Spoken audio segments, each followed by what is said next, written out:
നമസ്കാരം.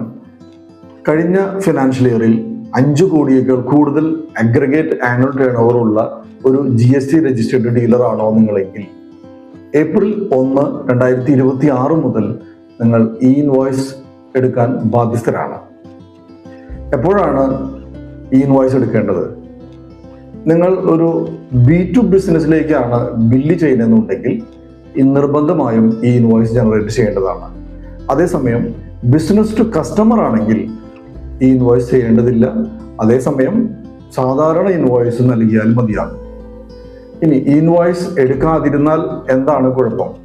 B2Bക്ക് ബില്ല് ചെയ്യുന്ന ഒരാൾക്ക് ഈ ഇൻവോയ്സ് ഇല്ലെങ്കിൽ അവർക്ക് ഇൻപുട്ട് ക്രെഡിറ്റ് ക്ലെയിം ചെയ്യാൻ സാധിക്കില്ല എന്നതാണ് ഏറ്റവും അപകടകരമായ ഒരു കാര്യം.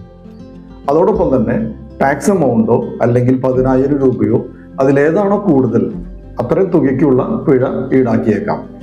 പോർട്ടലിൽ നിന്ന് ഈ ഇൻവോയ്സ് ജനറേറ്റ് ചെയ്യുമ്പോൾ ശ്രദ്ധിക്കേണ്ട 3 കാര്യങ്ങളാണ്. ഒന്ന്, 64 ക്യാരക്ടറുള്ള യൂണീക്ക് IRN കോഡ് ജനറേറ്റ് ചെയ്യപ്പെടും. അതാണ് ഈ ഇൻവോയ്സിന്റെ ഐഡന്റിറ്റി. അതോടൊപ്പം സൈൻ ചെയ്തിട്ടുള്ള ഒരു QR കോഡും അതിനോടൊപ്പം ഉണ്ടാകും. അതുപോലെ തന്നെ ഇൻവോയ്സിലുള്ള ഓരോ സർവീസിന്റെയും ഗുഡ്സിന്റെയും 6 അക്ക HSN കോഡ് കൂടി നിർബന്ധമായി ഉണ്ടായിരിക്കണം. ഒരിക്കൽ ഈ ഇൻവോയ്സ് ജനറേറ്റ് ചെയ്താൽ പിന്നെ തിരുത്താൻ സാധിക്കുമോ?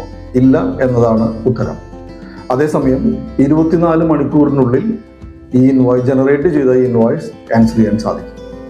തെറ്റായ ഒരു ഈ ഇൻവോയ്സ് തിരുത്താൻ സാധിച്ചില്ലെങ്കിൽ എന്ത് ചെയ്യാം? ക്രെഡിറ്റ് നോട്ടോ അല്ലെങ്കിൽ ഡെബിറ്റ് നോട്ടോ ഇഷ്യൂ ചെയ്ത് ആ പ്രശ്നം പരിഹരിക്കാവുന്നതാണ്. കൂടുതൽ ടാക്സ് അറിവുകളുമായി വീണ്ടും കാണുന്നതുവരെ നന്ദി.